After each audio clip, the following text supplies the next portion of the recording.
Ok, hermanos,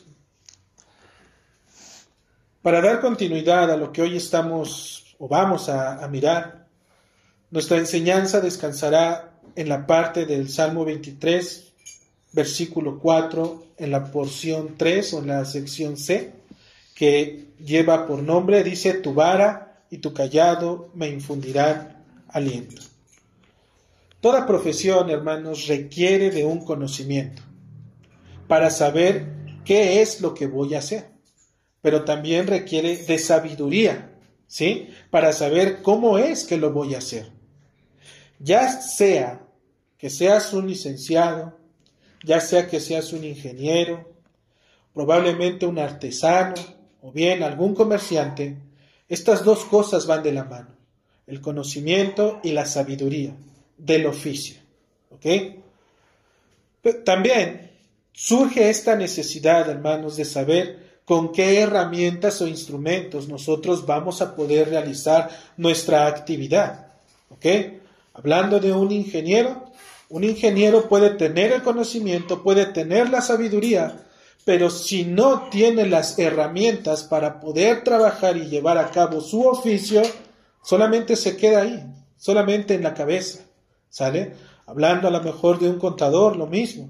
Puede tener los conocimientos, puede tener la sabiduría, pero si no tiene las herramientas para poder plasmar, extraer la información y dar a conocer la situación de la compañía, no puede ejercer su oficio.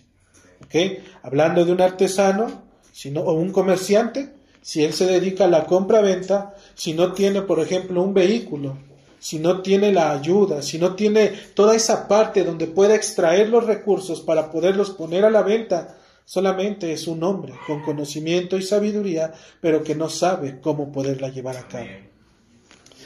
El pastor, hermanos, debe de tener el conocimiento, debe de tener la sabiduría, pero también debe de tener los medios adecuados para poder llevar a cabo su oficio. ¿Y qué pasa, hermanos? Hablando de un pastor de ovejas, lo único que necesita es una vara y un callado. Es lo único que necesita este pastor, hablando de un pastor de ovejas. La vara, nosotros la conocemos que es un fragmento de un palo largo, que al extraerlo de la tierra, la parte que está unida a la raíz se forma como una bolita. Esa bolita el pastor tiene la labor de estarlo lijando, de estarlo trabajando con el fin de poderlo limpiar. Y al final en la punta también poderlo aguzar para que quede como en punta para poderlo defender. Esa vara le va a servir como autoridad, también le va a servir para poder defender a sus animalitos de las presas, de los coyotes, de los lobos. Y su callado, hermanos, simplemente es aquel palo también que no tiene las características de esta misma vara. El callado lo va a usar para poder tener un acercamiento más personal con la oveja. Va a poder examinarla. Y poco a poco, hermanos, vamos a ir viendo estas características en el transcurso de la enseñanza. Ambas herramientas tienen una función especial dentro de su oficio y bajo las manos adecuadas sirven diligentemente para su beneficio, tanto del pastor como de la oveja. Es para ambos, hermanos, la vara y el callado. Ahora, bajo nuestro contexto, la vara y el callado tienen las mismas implicaciones, ya que el beneficio de ellas es tanto para el pastor como para los creyentes, ¿ok? Es una obligación utilizar ambos materiales, ya que al emplearlos de manera simultánea, por ser herramientas divinas, es decir, que son del Señor, infunden aliento de vida eterna para el alma del creyente. Por esta razón es que nuestro texto dice, tu vara y tu callado me infundirán aliento. La vara y el callado me infundirán aliento. No dice la vara me infundirá aliento, no dice el callado me infundirá aliento. Ambas cosas, la vara y el callado, son lo que van a infundir aliento en la vida del creyente. Jamás deben de separarse. Si hemos de echar mano de ellas, debe de ser de manera simultánea. De manera general, la vara de Dios implica poder, autoridad y defensa. Y el callado es un símbolo del interés, la compasión del pastor. Si podemos definirlo en una palabra, simplemente es el aliento que favorece el alma.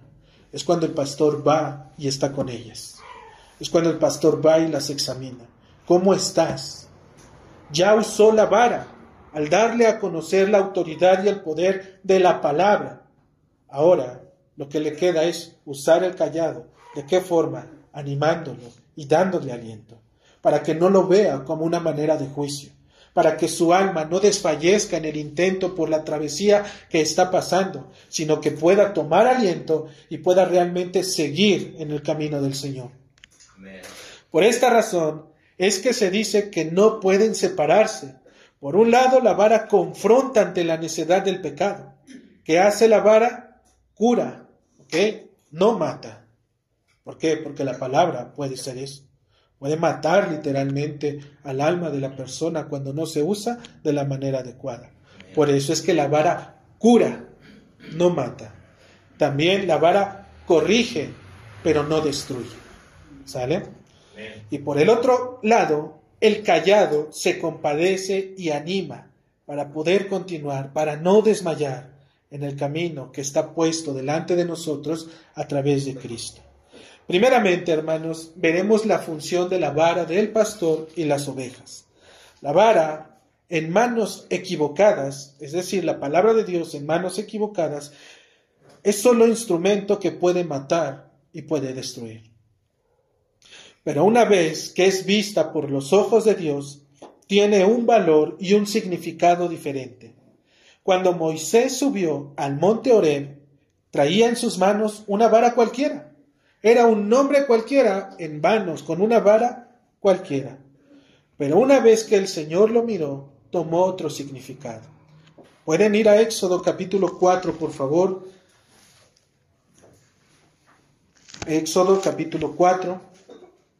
En el versículo 2 dice la palabra de nuestro Señor. Y el Señor dijo, ¿qué es eso que tienes en tu mano? Hasta ahí. Pareciera que el Señor se fue de viaje y regresó y sin saber lo que ha creado, algo apareció que no lo conoce.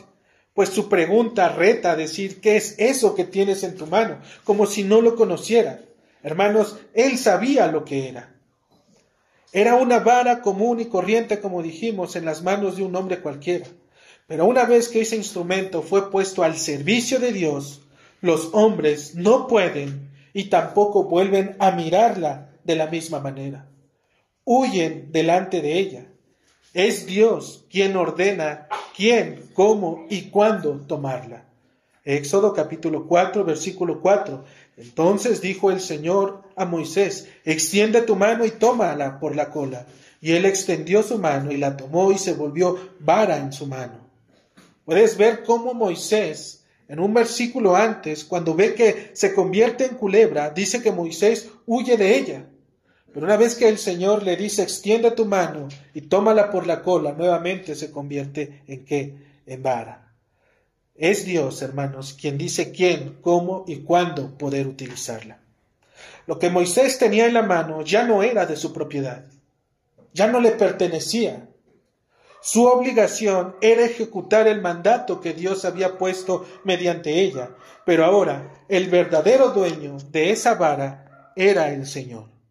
Dice Éxodo capítulo 4 en el versículo 20, entonces Moisés tomó su mujer y sus hijos y los puso sobre un asno y volvió a tierra de Egipto. Tomó también Moisés la vara de Dios en su mano. Ahora lo que tenía ya no era de él. Subió con ella, ¿sí? Pero no sabía para qué servía. Él le daba un uso común, ¿sale? Como muchos hombres que no conocen a Dios, le dan un uso común a la palabra de Dios. Pero una vez que este hombre estuvo delante de la presencia de Dios y que Dios le dijo, tira la vara, echa la vara, esa vara ya no le pertenecía a él. Esa vara ahora fue puesta en las manos del Señor y tenía un uso. ¿Sale? Por tanto, la vara, como dijimos, se refiere a la palabra de Dios. El autor Philip Keller dice de esta manera, la extensa actividad de la mente y voluntad de Dios en su trato con los hombres. Implica la autoridad de la divinidad. lleva en sí el poder convincente y el impacto irrefutable que dice, así dice el Señor. Es lo que dice la vara, hermanos. Cuando la persona toma de la Escritura para darla a conocer, no es la opinión del hombre, es lo que está escrito porque así dice el Señor. ¿Sale? La vara o la palabra de Dios es un descanso para la oveja que conoce y entiende sus propósitos. Ella le guarda del error del pecado e infunde aliento para el alma sedienta. Su aplicación adecuada conduce a la vida del creyente hacia una vida en santidad, a una vida en temor delante de Dios. Sus usos, como nosotros lo podemos buscar en la palabra de Dios, son muchos, son extensos, porque es la palabra de Dios. Tiene palabra para cada uno de las personas. Tiene palabra para cada circunstancia, para cada momento, para cada adversidad, para cada enfermedad, para todo tiene poder la palabra de nuestro Señor. ¿Ok? Pero hoy, hermanos, vamos a descansar solamente en el contexto del uso de la vara bajo la mano del pastor para con sus ovejas. Porque acuérdense que también está la vara en la mano ¿de quién? De los padres. ¿Para qué? Para los hijos, ¿verdad? Pero hoy no es tiempo de ello, hoy es tiempo de hablar del pastor y sus ovejas y cómo eso aplica dentro de la iglesia local. Primeramente, vayamos al Salmo 119.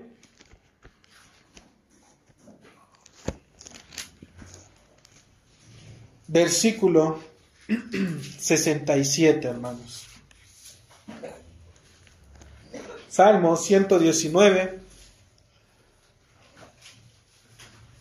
versículo 67.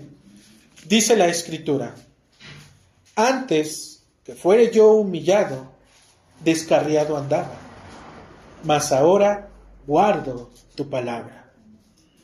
Y cuando tú lees ese texto, hermano, creo que a tu mente llega esos tiempos en el que andaban descarriados. Pero hoy el Señor nos dice, pero ahora tu palabra guardo. Su principal propósito, hermanos, es el uso de la vara a través de las ovejitas, es para disciplinar y para instruir. ¿Sale? Existe un mensaje que algunas personas han colocado en las portadas de sus Biblias. Ese mensaje dice de la siguiente manera: este libro te protegerá del pecado, o el pecado te alejará de este libro. Cual sea la forma o la manera en la cual tú lo estés interpretando, estas palabras tienen mucha razón. Este libro, es decir, la Escritura, te protege del pecado. ¿Sí? ¿Por qué? Porque antes dice que fuera yo humillado. ¿Cómo andaba? Dice la Escritura, descarriado. No entendía, no había conocimiento de Dios en mi vida. Por lo tanto, ¿qué había? Un desconocimiento. Al estar yo viviendo como yo quería, obviamente mi vida no era agradable delante del Señor.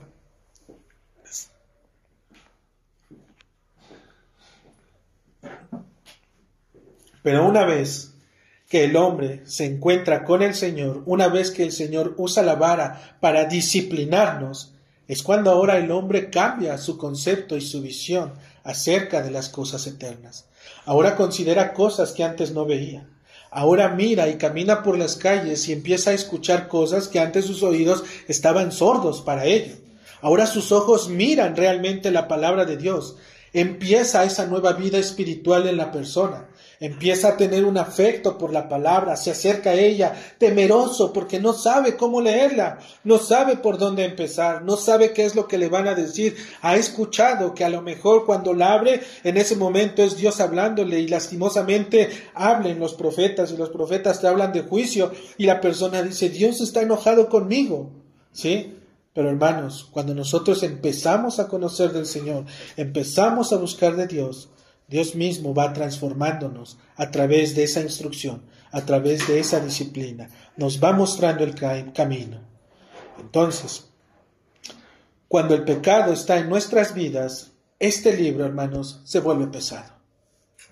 Es una carga para la persona que vive en pecado, porque reconoce y su conciencia sabe y le instruye a que está viviendo de una manera que no es correcta. Por lo tanto, ¿qué es lo que hace la persona? La cierra simplemente. No quiere escuchar la palabra de Dios, no quiere escuchar la voz de su Señor. ¿Por qué? Porque su Señor lo va a disciplinar, lo tiene que instruir. Se vuelve pesado y aún se vuelve difícil de leer. Aunque no dudamos, hermanos, que existen algunas personas atrevidas que ya han aprendido a vivir con sus conciencias silenciadas y cegadas y simplemente leen y creen que con leer es suficiente. La palabra, hermanos, tiene poder. Amén. Es una espada, dice la Escritura, que penetra, que corta, que traspasa, ¿sí?, los pensamientos, que traspasa y discierne aún las intenciones del corazón. Cuando tú lees la palabra, no puedes solamente leerla y pararte y decir, leí y es suficiente. Algo tuvo que haberte dicho el Señor. Algo tuvo que haberte mostrado a través de ese texto que leíste. ¿Por qué? Porque es poder, es palabra viva. Es palabra que realmente trastorna tu mente, tu corazón y te hace mirarte a la luz de Dios y encontrar tu lugar en ese momento. Y decir, soy indigno de la presencia del Señor. Hermanos, si pueden acompañarme a Ezequiel capítulo 20.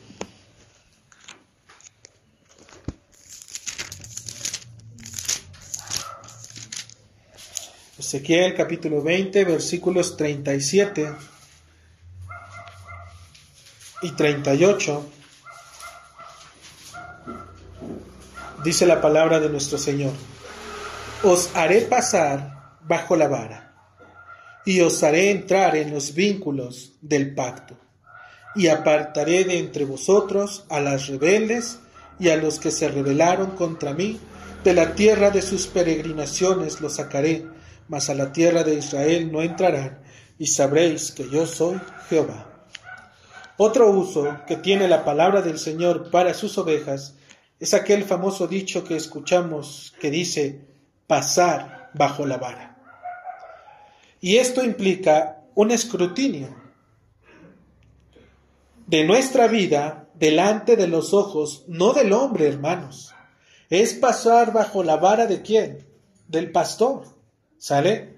Y una vez que nosotros pasamos bajo la vara del pastor, es decir, bajo la palabra de Dios, es Dios quien nos va a escudriñar. Es Dios quien nos va a examinar. Ante los hombres podemos aparentar y fingir que somos algo o que somos alguien, pero delante de este Señor, a quien no se le escapa nada ni nadie, todos tienen que formarse y esperar su turno. ¿Sale? Porque Él no va a dar por inocente al culpable, hermanos. Él nos va a examinar con esa misma palabra a todos los hombres. A nadie va a bajar la vara, ni a nadie se la va a subir. Él ha puesto la medida porque Él es la medida perfecta.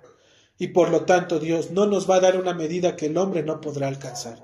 Jesucristo es nuestro ejemplo. Él lo vivió. Amén. Él vivió en carne propia, así como tú y como yo, una ley que el hombre no puede cumplir. Él la cumplió. ¿Sale? ¿Por qué? Porque tenía esa comunión con el Padre. Porque vivía con el Señor. Conocía la Escritura, sabía su propósito, él entendía que él tenía que pasar por aquello de poder sufrir y padecer para el perdón de los pecados, poder dar su vida en rescate por muchos y al tercer día resucitar y saber y entregar las ovejas que el Señor le había dado. Él mismo, nuestro Señor, hará que nuestra salida y nuestra entrada sea examinada. No podemos solamente salir de la iglesia y decir, ya fui examinado. No, la vara de Dios te acompaña allá afuera, hermano. La vara de Dios está en tu familia, está en la escuela, está en el trabajo, está donde quiera que nosotros nos dirijamos. La vara del Señor nos acompaña en todo tiempo. Una vez que las ovejas van de salida, el pastor lo que hace es extender su vara. ¿Para qué? Para poderlas detener una a una. Una vez que abre ese corral, ellas comienzan a salir, pero antes pone esa vara para que vayan saliendo. Una vez que las detiene, entonces con esa vara empieza a abrirles el vellón o empieza a abrir la lana para ver si no tiene suciedad en ella, pasa sus manos por su cuerpo, tantea cualquier señal de algún problema que pueda existir. Esto es un proceso lento, hermanos, porque el pastor ama a sus ovejas. Amén. La oveja no sale, se va y regresa, se mete y se queda. No, la oveja sale, pero antes de salir el pastor la conoce, ¿sí? La examina, mete sus manos debajo de ella para entender si está en una salud correcta. Dijimos que es un proceso lento, pero que la oveja, ¿sí?, y el Señor disfrutan, porque es una comunión, es una intimidad que el pastor tiene con su oveja. De esa forma, hermanos, el hombre cuando viene a la palabra de Dios puede decir: examíname, oh Dios, y conoce mi corazón, pruébame y conoce mis pensamientos, y ve si hay en mí camino de perversidad, y guíame en el camino eterno. Amén. Esa es la voz de la oveja, hermanos. Le está diciendo: Señor, examíname. ¿Realmente tu corazón ha puesto esas palabras de decir: examíname? Por testimonio de algunos hermanos he escuchado que algunos de ellos, al poder sentirse seguros en los caminos de Dios, le han pedido en oración este texto al Señor: examíname, oh Dios. Él les dice: conoce mi corazón, prueba y conoce mis pensamientos. ¿Y saben qué pasa? Aun cuando ellos creen que están bien, siguen estando mal. Porque la palabra no es superficial, hermano. La palabra no puede impactarte solamente en la cabeza, al hacer presunción de que sabes algo acerca de Dios. La palabra de Dios te lleva a humillarte, a caminar de manera más tranquila, pasos firmes pero seguros. Ya no actúo de manera alocada como antes lo hacía. Ahora, cada decisión que tomo, pienso no solamente en el reino de los cielos, pienso en la iglesia, pienso en los hermanos, pienso de qué manera ahora la palabra de Dios, las decisiones que se tomen van a afectar. Si yo recibo un trabajo, ¿sí?, que a lo mejor me va a alejar de la iglesia, yo no puedo tomar la decisión si realmente estoy con la iglesia. Tengo que venir a la iglesia con los hermanos maduros en la fe y tengo que darles a conocer la situación. Hermanos, me están dando un trabajo mejor remunerado de aquel lugar. Es mucha la paga, pero me aleja de la iglesia, me aleja de los hermanos y no quiero eso. ¿Qué es lo que quiero? Quiero estar en la iglesia. Entonces los hermanos oran, ¿sale? Los hermanos juntos oran para saber qué es lo que se tiene que hacer. Ya no vivo yo. Ahora el Señor me lleva a vivir cómo es que la iglesia está, ¿sale? Porque ya no se trata de mí, sino de los hermanos y lo que yo puedo hacer por los hermanos. Por eso es servicio, hermanos. Nuestro Señor se humilló en ese servicio, se dio a sí mismo. Jamás vio por sí mismo, jamás. Decíamos hace 8 días, si él tuviera hambre, como le dijo aquel Satanás, ¿a poco no podría convertir las piedras en pan? No podría hacer. Se negó aún al hambre misma. Cuando en la cruz dijo: tengo sed, al ser Dios, ¿a poco no pudo apagar su sed de manera divina? Por supuesto que la pudo apagar, la pudo satisfacer, pero él tuvo que hacerse como uno, como nosotros. Amén. Para que cuando tú digas: tengo hambre, no pongas pretextos. Cuando digas: tengo sed, no haya pretextos, porque la palabra lo suplió todo. Por eso es que en la palabra está la respuesta a todo. Ante cualquier circunstancia, adversidad, está la palabra. Mira la palabra y encontrarás la respuesta. Amén. Y si no hay, sigue buscando, porque ahí está. Todavía no la encuentras, pero ahí está. Es que es algo que no le ha pasado a nadie. Ahí está. A nuestro Señor Jesucristo le pasó todo y vivió todo. Ahí está. Cualquier problema, el Señor lo sufrió. Acompáñenme a Romanos, capítulo 8, versículo 3, hermanos.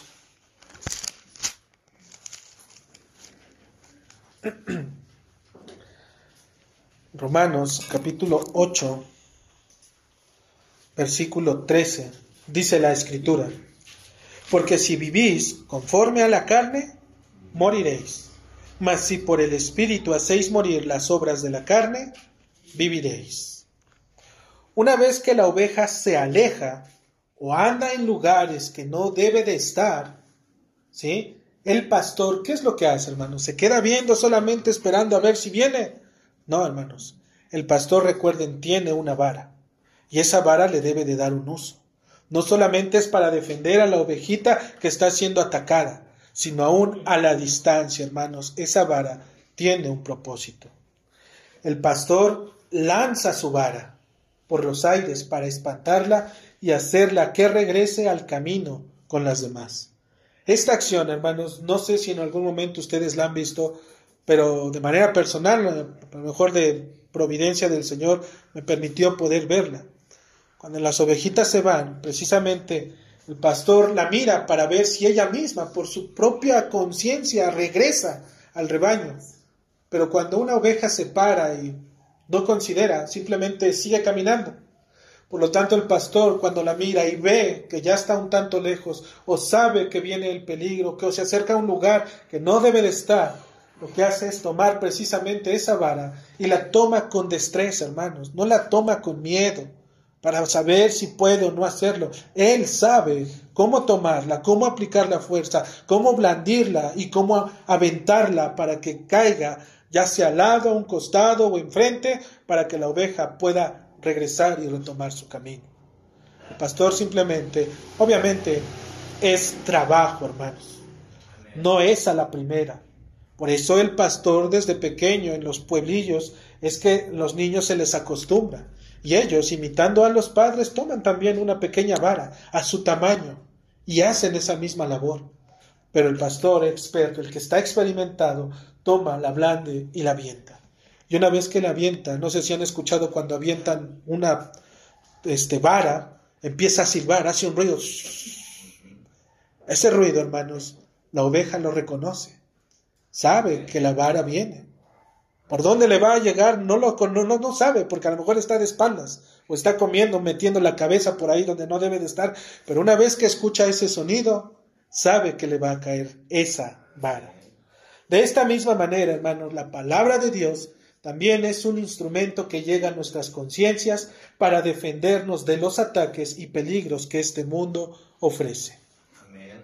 Toda aquella persona que insiste, practica y vive en los deseos de su carne, como dice el texto, que dice, porque si vivís conforme a la carne, moriréis. Es un hecho, hermano, nadie se ha escapado a esta palabra.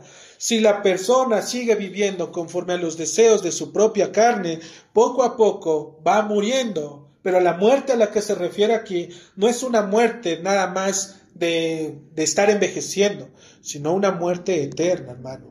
Una muerte que si la persona no considera al estar teniendo su mente y su corazón en las cosas del mundo, va a morir. Y su muerte es eterna. No con esto quiero decir que muere y desaparece ya. Todavía hay un juicio. Y ese juicio va a ser recibido. Y hay que pagar las consecuencias por nuestra vida. ¿Dios es injusto? Por supuesto que no. Porque el Señor dice, ¿acaso yo quiero la muerte del impío? Claro que no, yo quiero que viva. ¿Pero qué es lo que quiere el impío? Quiere vivir para él mismo. Y por cuanto quieres vivir para contigo mismo, sufre las consecuencias. Hoy estás tranquilo, gozoso, pero probablemente llegue el día que eso te sea arrebatado. ¿Sale? Amén. Toda aquella persona que insiste vivir en los deseos de su carne, dijimos, va a morir. Pero si esta misma persona obedece y apela a las promesas de Dios a través de su palabra mediante el Espíritu Santo, dice la Escritura que estas obras van a comenzar a morir. Pierden poder sobre la persona, les quita potestad sobre sus vidas y de esta manera el creyente comienza realmente a vivir. No a saber vivir, sino una vida eterna para con Dios. Una vida que comienza desde este momento si tú realmente has creído. Por eso dice, porque si vives conforme a la carne, mueres. Mas, ahí está la condición, si por el Espíritu haces morir las obras de la carne, vas a vivir. Y esto muchas veces, ese texto se expresa cuando tú vas al doctor. Y una vez que el doctor te examina, que ya te conoció, que ya miró tu condición, ya sabe qué es lo que tienes y te dice, efectivamente, usted tiene una enfermedad. Y esta enfermedad lo va a estar conduciendo con estas consecuencias. Por lo tanto, si usted se toma esta pastilla y aprende a vivir de esta manera, comiendo o viviendo de esta forma, ¿qué crees? Se va a recuperar. Pero solamente la cuestión es sí, porque si no lo hace, ¿qué crees que va a hacer la persona? Va a tener que seguir padeciendo los dolores y los sufrimientos. Pero si se toma la pastilla, su salud va a mejorar, sus cambios van a ser visibles, su situación anímica, el compañerismo, la situación cualquiera va a empezar a mejorar. Pero solamente si toma la medicina. Amén. De la misma manera, si vives en el Espíritu, vas a hacer morir las obras de la carne. Y de esa manera vas a vivir. Pero si no lo haces, vas a seguir muriendo poco a poco y después la muerte eterna.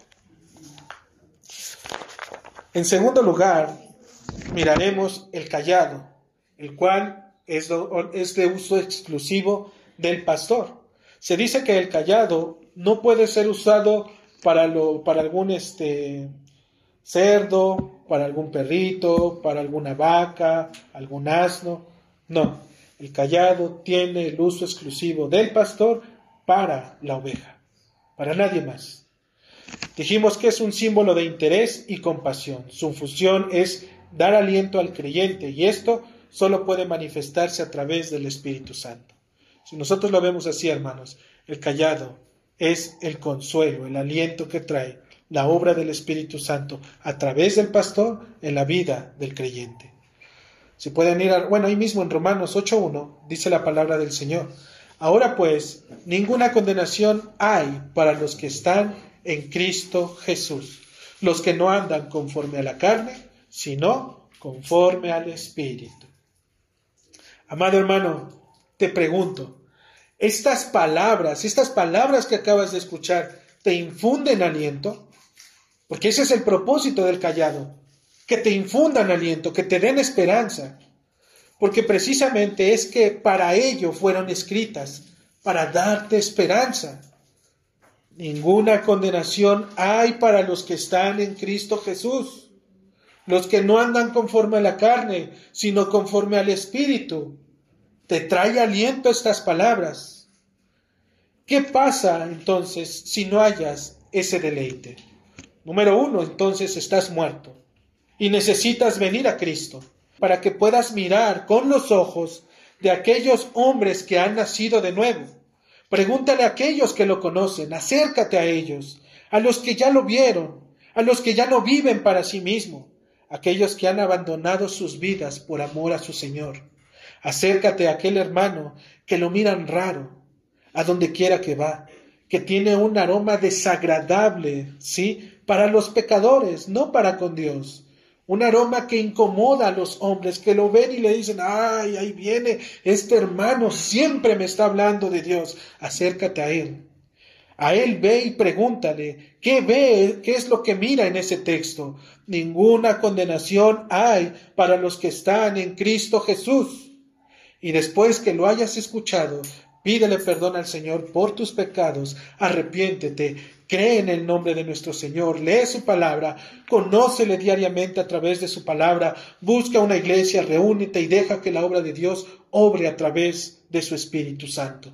Porque solamente de esa manera, hermano, vas a poder encontrarle un uso deleitoso cuando tú escuches, ninguna condenación hay para los que están, ¿qué? En Cristo Jesús. No hay condenación, hermano. Y eso debe de traer aliento, debe de infundir ese aliento que es a través del Espíritu Santo. El uso del cayado, hermano, tiene también sus propósitos y como dijimos, solamente es para el uso del pastor y sus ovejas. Uno de ellos es que induce a las ovejas a tener una relación entre sí. Porque la obra ya está hecha. Una vez que el Espíritu llega a la vida del creyente, ya está ahí trabajando. Pero todavía hay cosas por las cuales tenemos que hacer morir a las obras de la carne.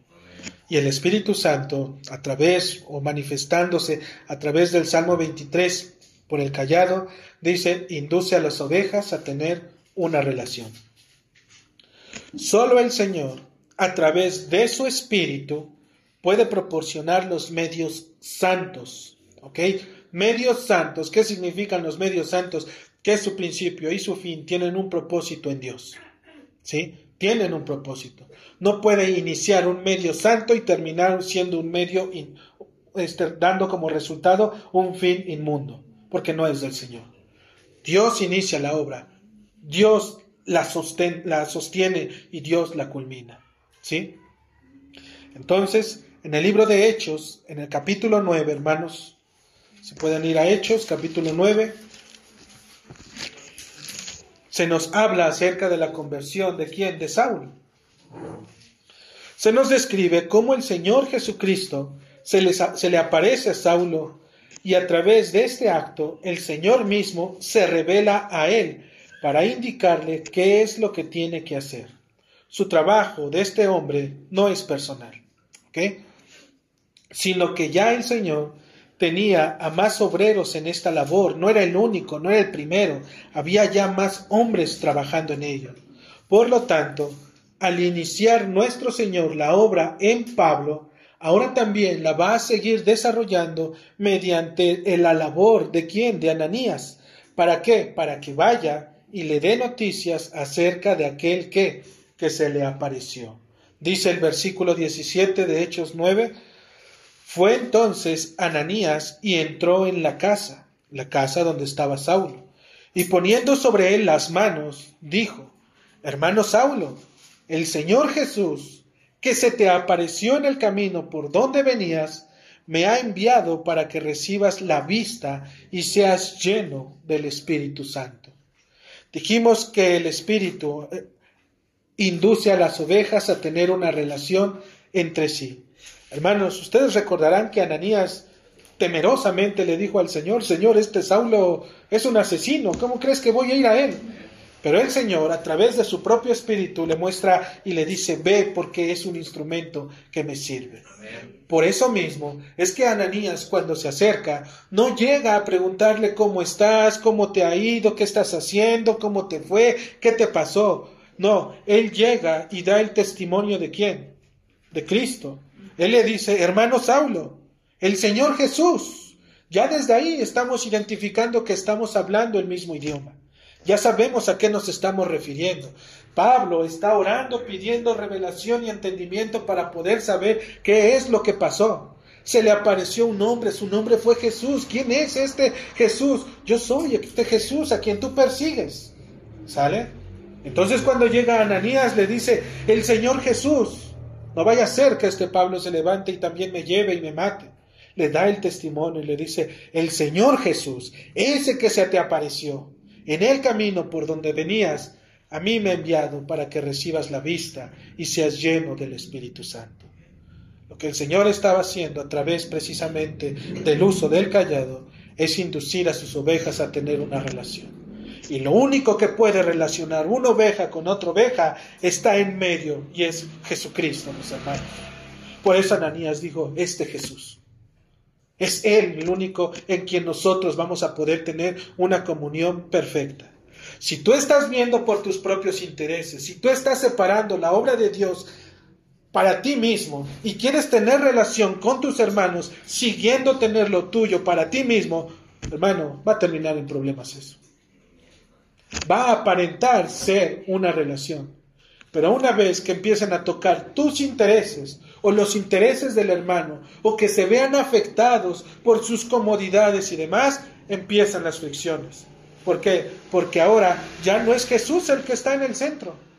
Ahora es como aquel hombre le dijo a este José, gobierna sobre todo este pueblo, pero solamente yo en el trono seré más grande que tú.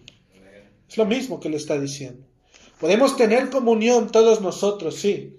Pero si alguien se sienta en ese trono que no sea nuestro Señor Jesucristo, es cuando vienen los problemas. Entonces, este acto le trajo a Pablo fuerzas, compañerismo, obviamente con otras ovejas. En el versículo 19 dice la Escritura, y habiendo tomado alimento, recobró fuerzas, y estuvo Saulo por algunos días con los discípulos que estaban en Damasco. De la misma forma, es Cristo a través de la obra del Espíritu Santo. Él une al creyente con otros hermanos para traerles aliento y compañerismo. No podemos ser individualistas en nuestro cristianismo, hermanos. No hay tal cosa como un cristiano que se conduzca por su propia cuenta. Fuimos llamados para morir y entregarnos y dar la vida por los otros, no para nosotros mismos. Amén. ¿Qué más o qué otro uso tiene? Une a las ovejas que tienen distanciamiento. Primero las induce ¿a qué? A poder tener una relación. Pero también probablemente hubo separación. ¿Y ahora qué hace? Las une. ¿Para qué? Para aquellas que tienen distanciamiento. Dice la Escritura en Hechos capítulo 10, en el versículo 28. Ustedes recuerdan esta parte, Pedro y Cornelio, dice el versículo 28, y les dijo: vosotros sabéis cuán abominable es para un varón judío juntarse o acercarse a un extranjero. Pero a mí me ha mostrado Dios que a ningún hombre llame común o inmundo. Pedro pudo unirse a este otro rebaño. Recuerdan que él era judío. Cornelio era un hombre gentil. ¿Sale? 2 rebaños pareciera ser. Pero Pedro pudo unirse a este otro rebaño que le esperaba solamente por la instrucción y la revelación de Dios. No fue por su propia cuenta, porque él, si hubiese sido por su cuenta, la parte de la Escritura que dice que el Señor se le apareció y le dijo: Pedro, mata y come, no estuviera. Hubiese ido él por su cuenta. Pero nos damos cuenta que lo que unió a Pedro, su pensamiento, al ir a la casa de este varón, fue la revelación del Espíritu Santo, el consuelo, la esperanza. Probablemente a Pedro le resonaron las palabras de Cristo cuando le dijo: también tengo otro rebaño que me es necesario ir por ellos. Acuérdense que cuando Pedro comenzó su ministerio, él empezó a meterse en la palabra de Dios, porque él escuchó en el Evangelio de Lucas: todas las Escrituras dan testimonio de mí. Entonces dijo: a ver si es cierto que dan testimonio de él. Yo soy la roca, yo soy la fuente, yo soy el maná, yo soy todas aquellas cosas mediante las cuales Dios se les apareció a los hombres y que hasta ese tiempo solamente eran sombras. Él estaba ahí. Amén. Por lo tanto, él entendió que cada palabra de nuestro Señor tenía un cumplimiento. También él, nuestro Señor, fue quien dio el discernimiento. ¿Para qué? Para poder entender lo que Dios estaba haciendo, al poderlos unir en un solo cuerpo. Dice el versículo 34, entonces Pedro, abriendo la boca, dijo: en verdad comprendo que Dios no hace acepción de personas. ¿Sale? El Espíritu Santo es el que está consolando ahí, hermanos. La labor del Consolador es unir aquello que le pertenece al Señor en un solo cuerpo. No debe de existir distanciamiento o indiferencia que haga que las personas pongan sus propios límites. Dice la Escritura: ¿acaso está dividido Cristo? Por supuesto que no, hermanos. Entonces, si Dios ya perdonó, ¿quién soy yo para no hacerlo? ¿Acaso tengo un mejor juicio que el de Dios? ¿El estándar de Dios no es tan alto como el mío? ¿Soy mejor que el Señor? El problema está en el corazón, y hasta que no se abandone esa manera egoísta de pensar, el pensamiento de Pedro seguirá diciendo entre nosotros: no, Señor, porque ninguna cosa común o inmunda he comido jamás. Hermanos, la siguiente manera de poder obrar en el callado sirve como una guía, y es una guía para las ovejas. Dice la Escritura: pero cuando venga el Espíritu de verdad, Él os guiará a toda la verdad. Amén. Finalmente, el uso del callado en la vida del creyente tiene la intención de mostrarnos la verdad, hermanos. Para ello debemos de considerar que al ser examinados por la palabra de Dios, muchas veces no va a ser de nuestro agrado. ¿Por qué? Porque nos están diciendo quiénes somos verdaderamente. Y no es el hombre, es la palabra. Pero muchas veces, como el hombre no encuentra manera de poder reclamarle a aquel que le está diciendo, pues pone los ojos sobre el que se lo está diciendo. Pero si somos y entendemos y discernimos, es que estamos hablando de nuestro Señor. Pero créeme, así como el Señor nos mira, por eso la Escritura nos dice que no tenga más alto concepto de sí que el que debe de tener, sino que piense de sí, ¿con qué? Con cordura. Amén. Nadie tenga un alto concepto de sí mismo, hermanos. Siempre manténganse bajo los ojos de Cristo. Así como Cristo nos ve, así es como somos. Que nadie tenga más alto concepto. Y todos, al estar aquí, hermanos, entendemos, nadie es más, nadie es menos. Todos estamos igual a los ojos de nuestro Señor. No hay títulos, no hay señoríos, no hay nombres, no hay diplomas, no hay carreras, no hay profesiones, no hay nada, hermanos. Todos somos iguales delante de la presencia de Dios. Solo a través de la comunión de su Espíritu es que el hombre puede indagar por los caminos correctos. Tiene la seguridad que está siendo preservado porque el buen pastor ya ha estado ahí, hermano. Él ya se adelantó. Amén. A todo sufrimiento, a toda adversidad, Cristo ya lo pasó. Y resucitó, hermano. Así es. Cumplió su promesa. Supo saber cómo es que él estaba siendo llevado por la mano de su Padre. Isaías, en el capítulo 42, en el versículo 16, si pueden ir a Isaías,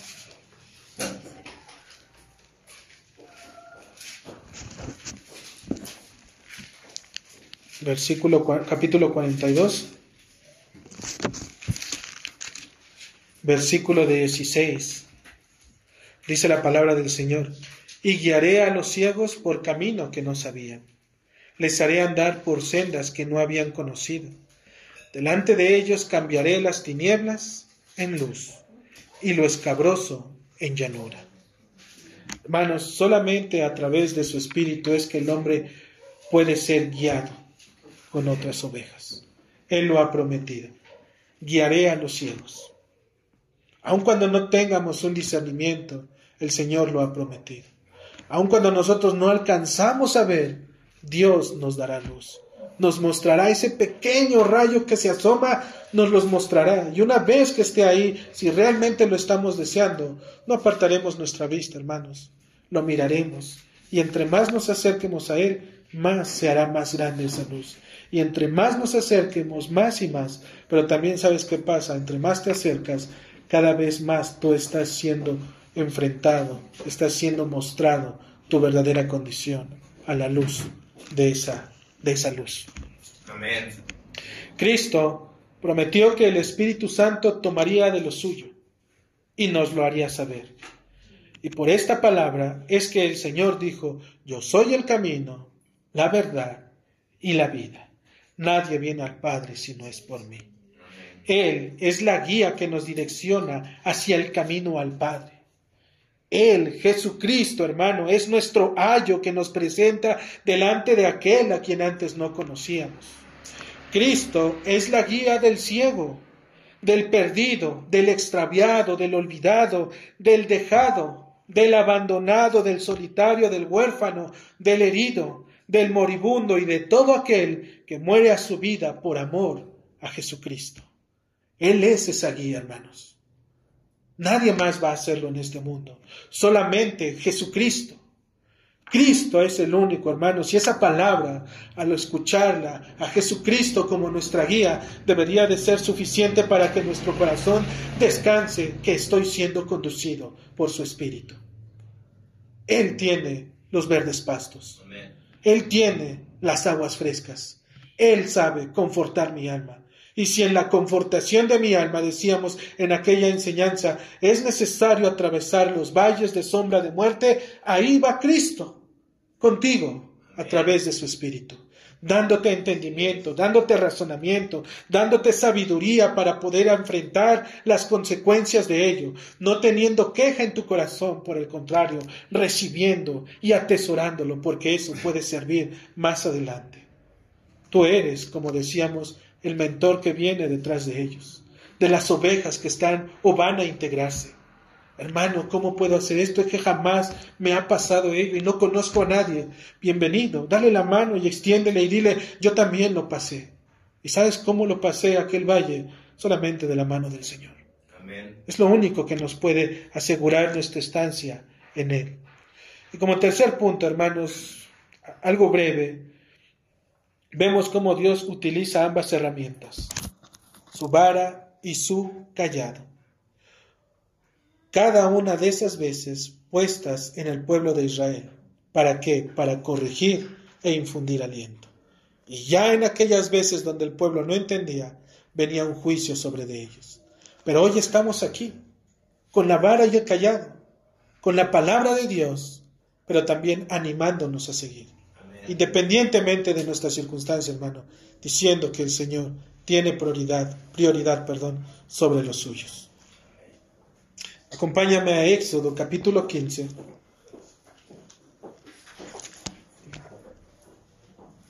Del versículo 22 al versículo 25. Dice la palabra del Señor: E hizo Moisés que partiese Israel del mar Rojo, y salieron al desierto de Sur, y anduvieron 3 días por el desierto sin hallar agua. Y llegaron a Mara, y no pudieron beber las aguas de Mara, porque eran amargas. Por eso le pusieron el nombre de Mara. Entonces el pueblo murmuró contra Moisés y dijo: ¿Qué hemos de beber? Y Moisés clamó al Señor, y el Señor le mostró un árbol, y lo echó en las aguas, y las aguas se endulzaron. Ahí les dio estatutos y ordenanzas, y ahí los probó. Hermanos, el pueblo de Israel acababa de mirar el poder de Dios. Al partir, el mar en dos. Era cuando apenas venían siendo perseguidos por el pueblo de Egipto. Parten el mar en dos. Contemplan con sus propios ojos el paso de la nación de Israel. Nadie se quedó. Todos ellos cruzaron el mar. Y no solamente eso. En el capítulo 15, en el versículo 1, cantan un himno. Cantan un cántico de alabanza por haber sido librado de sus enemigos. Después fueron llevados por el desierto, y fue entonces que la confianza en el Señor se esfumó. Apenas habían pasado 3 días, hermanos, que ellos habían visto el mar abrirse, y cómo el mismo mar se vino sobre el pueblo de Egipto, y cómo el Señor los guardó, y ellos cantaron grandemente, pero solamente bastaron 3 días para poder tener murmuración en contra de Dios. Amén. Ellos decían: ¿quién como tú, oh Señor, entre los dioses? ¿Quién como tú, magnífico en santidad, terrible en maravillosas hazañas, hacedor de prodigios? Y ahora, al ser probados, lo primero que hacen es murmurar. ¿Qué hemos de beber?, ellos se preguntaban. La vara de Dios salió sobre de ellos para desnudar el corazón quejumbroso, y ahora que habían sido expuestos por su pecado, el intermediario, es decir, Moisés, clama al Señor y Dios responde. Y la manera de hacerlo es mostrándoles precisamente ese callado. Es decir, se compadece al endulzar las aguas amargas y les da sus estatutos y ordenanzas para que los oigan y los pongan por obra. Amén. Grandes fueron las maravillas del Señor, pero ellos se quejaron. No entendieron lo que Dios estaba haciendo. La palabra de Dios nos desnuda y nos confronta.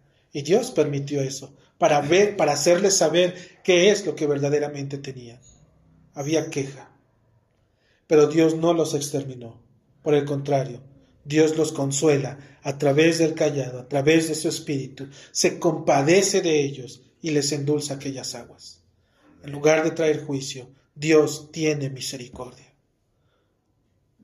Nuestro Señor Jesucristo, hermanos, también hace uso de estos medios, con sus discípulos, obviamente.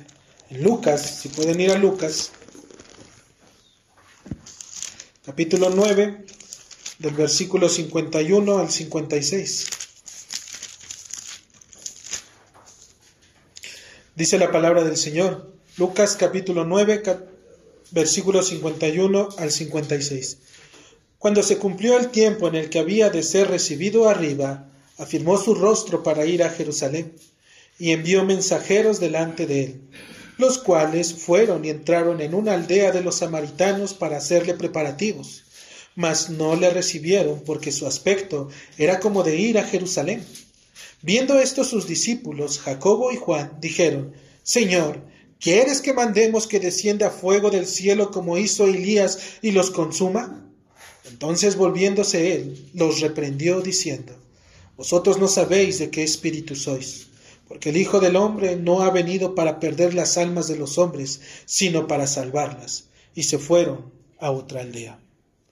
Aquí, hermanos, se nos describe cómo sus discípulos se enfadan porque los samaritanos no le reciben.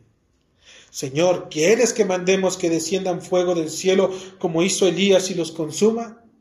Estos hombres, hermanos, si nosotros los vemos, estaban avivados, traían a lo mejor esa fe para poder decir: Señor, ¿quieres que descienda fuego? Estaban con el Señor. Cosas imposibles pueden pasar cuando tú estás con el Señor. Amén. Pero sus intenciones no eran las correctas. Podrá ser que suene bien, hermanos, pero la intención, si no es la correcta, y esa intención no es lo que nosotros creemos, es lo que Dios está preparando. Amén. Aun cuando los samaritanos no le recibieron, Cristo no se volvió a los samaritanos y les dice: ¿cómo es que no me quieren recibir? Envíen sobre de ellos, que la furia destructiva caiga sobre de ellos para azotarles y demostrarles que yo soy el Hijo de Dios. Amén. El Señor no lo hizo de esa manera. Todo lo contrario, lo que Él quiere, dice, es que cada hombre que su Padre le ha dado venga a la salvación. La palabra de Dios estuvo ahí. Ellos la creyeron, confiaban en ella, pero la intención no era la correcta. Nuestra intención debe de acomodarse a la de Dios, no Dios a nosotros. Amén. Por lo tanto, cuando nuestro Señor Jesucristo les dice: yo no voy a exterminar a aquellas personas, son hombres y le pertenecen al Señor. No es necesario matarlos, déjalos.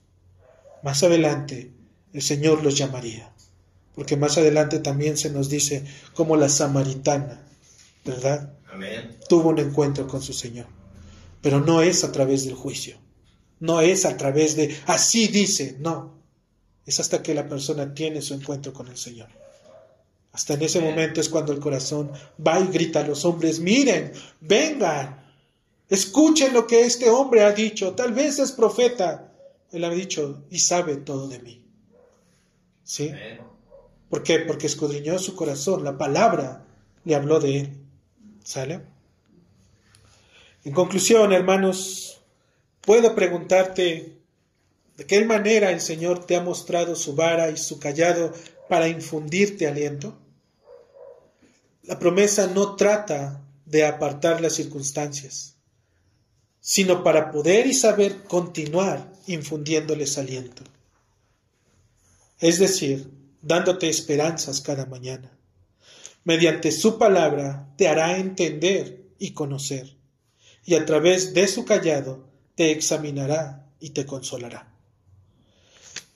Hermanos, que su vara y su cayado siga sobre nuestras vidas, porque solamente de esa manera es que somos conducidos. Amén.